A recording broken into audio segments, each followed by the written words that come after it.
The Book of Ecclesiastes. Ecclesiastes, chapter 1. The words of the teacher, son of David, king of Jerusalem. Meaningless, meaningless, says the teacher. Utterly meaningless. Everything is meaningless. What do people gain from all their labors, in which they toil under the sun? Generations come and generations go, but the earth remains forever. The sun rises and the sun sets, and hurries back to where it rises. The wind blows to the south and turns to the north. Round and round it goes, ever returning on its course. All streams flow into the sea, yet the sea is never full. To the place the streams come from, there they return again. All things are wearisome, more than one can say. The eye never has enough of seeing, nor the ear its fill of hearing. What has been will be again. What has been done will be done again. There is nothing new under the sun. Is there anything of which one can say, "Look, this is something new"? It was here already long ago. It was here before our time. No one remembers the former generations, and even those yet to come will not be remembered by those who follow them. I, the teacher, was king over Israel in Jerusalem. I applied my mind to study and to explore, by wisdom, all that is done under the heavens. What a heavy burden God has laid on mankind. I have seen all the things that are done under the sun. All of them are meaningless. They're chasing after the wind. What is crooked cannot be straightened. What is lacking cannot be counted. I said to myself, "Look, I have increased in wisdom more than anyone who has ruled over Jerusalem before me. I have experienced much of wisdom and knowledge." Then I applied myself to the understanding of wisdom, and also of madness and folly. But I learned that this too is a chasing after the wind. For with much wisdom comes much sorrow. The more knowledge, the more grief. Ecclesiastes chapter 3. There is a time for everything, and a season for every activity under the heavens. A time to be born and a time to die. A time to plant and a time to uproot.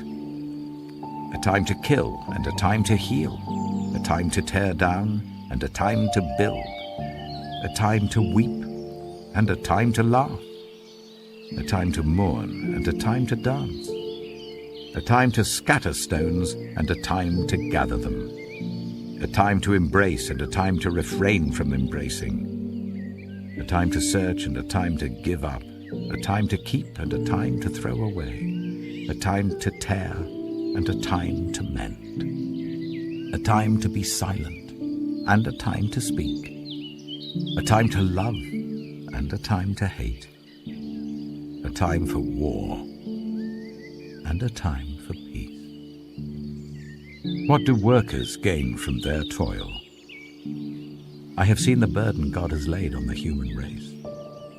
He has made everything beautiful in its time. He has also set eternity in the human heart, yet no one can fathom what God has done from beginning to end.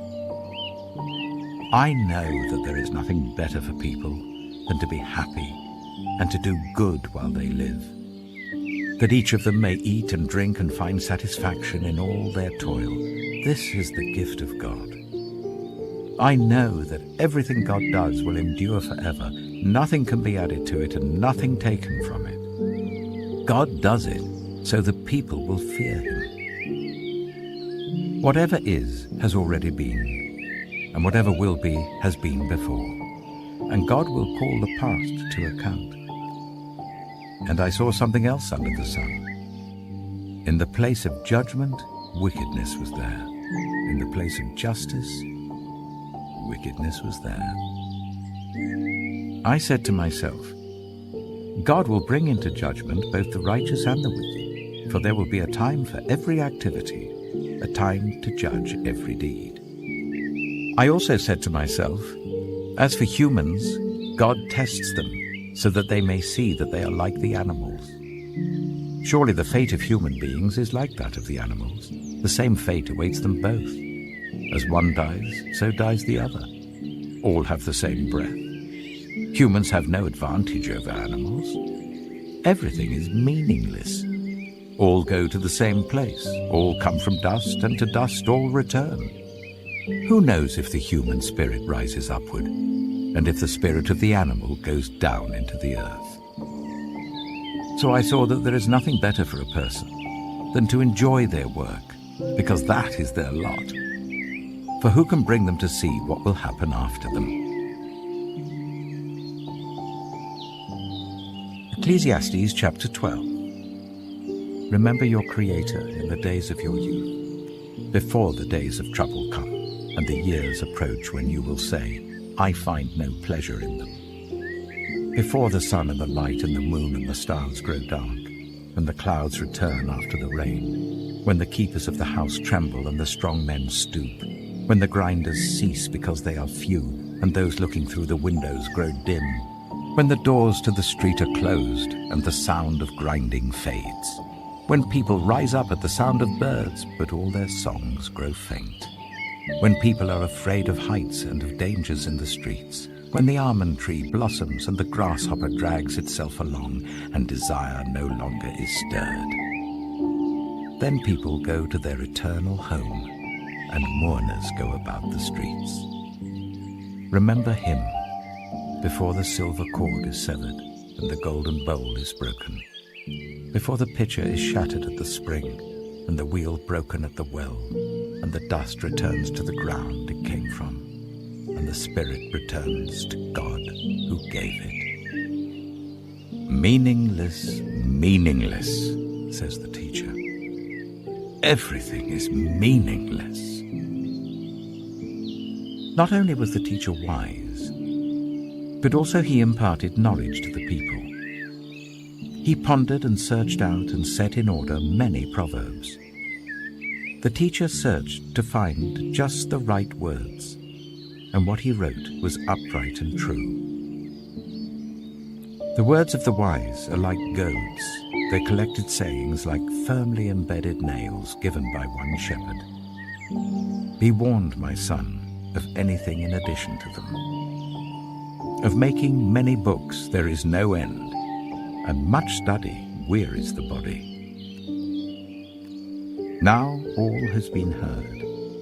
Here is the conclusion of the matter.